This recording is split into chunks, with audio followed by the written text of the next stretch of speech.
ओम शांति। समय अनुसार अभी सब आत्माओं के आधार छूटते जा रहे हैं। आत्माएं जागृत होती जा रही हैं।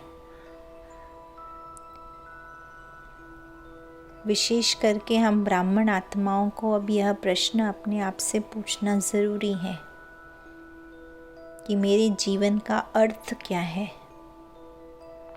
मेरे लिए क्या ज़रूरी है, मुझे क्या करना है। यह टाइम है स्वयं में नवीनता लाने का, अपने स्वभाव संस्कारों में नवीनता लाने का। अपने आप को ये पाठ पक्का करा ले कि ड्रामा कल्याणकारी है, सब ठीक है, सब ठीक चल रहा है। स्वयं को अपने पुराने संस्कारों से, औरों के संस्कारों से, अपने कर्म बंधनों से और औरों के कर्मों के हिसाब किताब के प्रभाव से अभी मुक्त रखें। स्वयं को सदा अव्यक्त बाप दादा की मीठी दृष्टि में रखें। बिल्कुल एक रस अपनी स्थिति बनाएं।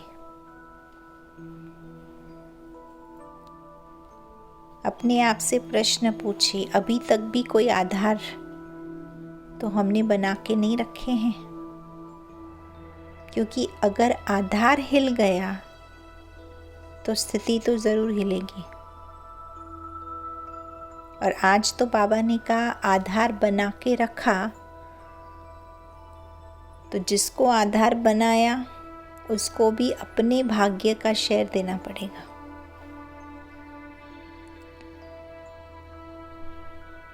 समय के अनुसार बाबा कहे स्वयं को अभी उमंग उत्साह में रखना बहुत ज़रूरी है। इसलिए कोई भी व्यर्थ, कोई चिंता, कोई भय मेरे अंदर पैदा ना हो जाए।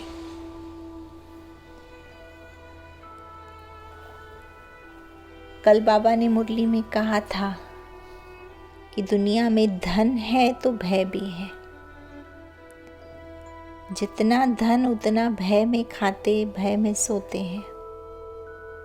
और आप बाबा के बच्चे बेफिक्र बादशाह बन गए, निर्भय बन गए। वर्तमान समय ये भय का भूत पूरी दुनिया में मंडरा रहा है।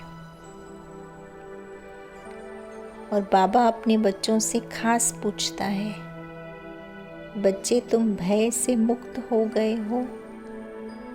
कहीं कोई भय तो नहीं है? यह फीलिंग पक्की है कि मैं भगवान का बच्चा हूँ, भगवान ने मुझे अडॉप्ट किया है, भगवान मुझे पढ़ाता है, भगवान मेरी पालना करता है।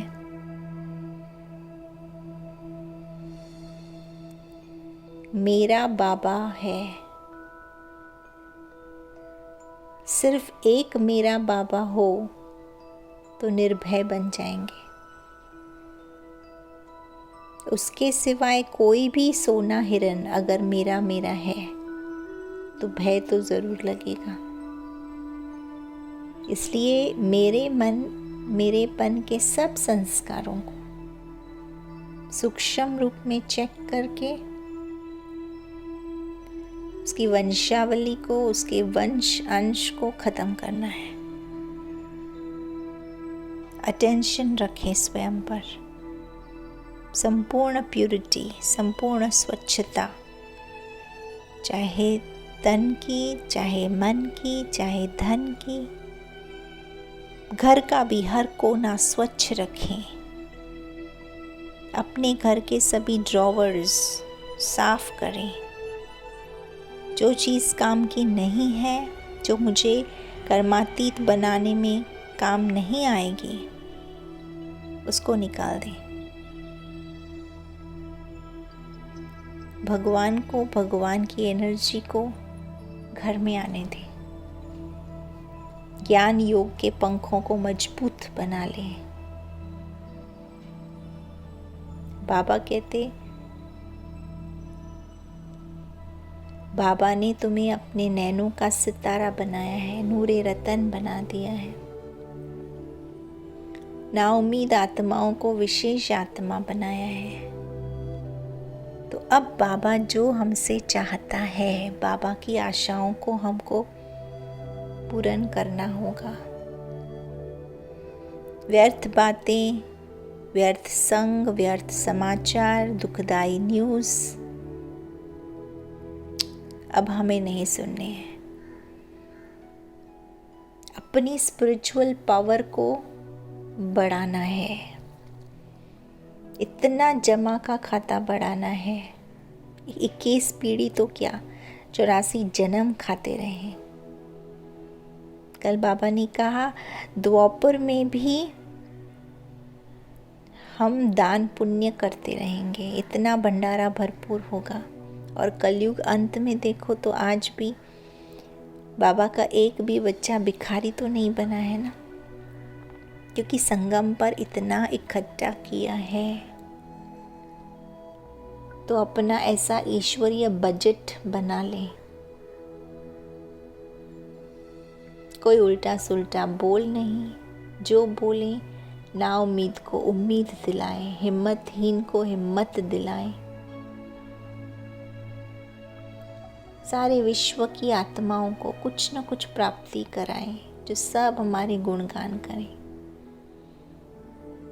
दुनिया वाले, गवर्नमेंट वाले ऐसा बजट बनाते हैं, इतना पानी देंगे, इतने मकान देंगे, इतनी बिजली देंगे। और बाबा के बच्चों को अभी क्या बजट बनाना है? ऐसा बजट बनाएं जो सबको मुक्ति, जीवन मुक्ति मिले। इतना जमा का खाता बढ़ जाए, ऐसे समझदार हम बाबा के बच्चे बन जाएं। प्यूरिटी और यूनिटी, ये 2 आधार अपने जीवन में बना लें। बाकी जीवन बिल्कुल निराधार, प्योर, सिंपल। तो बाबा का बच्चा हूँ, बाबा का स्टूडेंट हूँ। मेरा कर्तव्य क्या है, मेरी जिम्मेवारी क्या है? सारे विश्व के वातावरण को शुद्ध बनाना है, पावरफुल बनाना है। ऐसा खुदाई खिदमतगार बने। बाबा से किए हुए सब वायदे निभाने का अब समय आ गया है। तन मन धन सफल कर सफलता मूर्त बन जाएं। ऐसा ऊंचा जीवन जिए जो अंतमति सुगति हो जाए। शरीर छोड़ने पर कोई पश्चाताप न रहे, बल्कि गर्व हो कि मैंने इतने चैलेंजेस होते हुए भी अपना बेस्ट जीवन जिया, बेस्ट दुनिया को दिया। निराकारी, निर्विकारी, निरहंकारी, जैसे ब्रह्मा बाबा की स्थिति थी। बस प्रैक्टिकल में अब बना ले। मैं, मेरापन, संपूर्ण सरेंडर, जो कुछ भी है मेरा वो सब बाबा का है, और जो बाबा का है वो सब कुछ मेरा है। तो ऐसे बाबा के अधिकारी बच्चे बने, अथॉरिटी स्वरूप बन जाएं, सदा श्रेष्ठ स्वमान की सीट पर सेट रहें, समय के महत्व को जानते हुए शक्तियों को जमा करें। ओम शांति।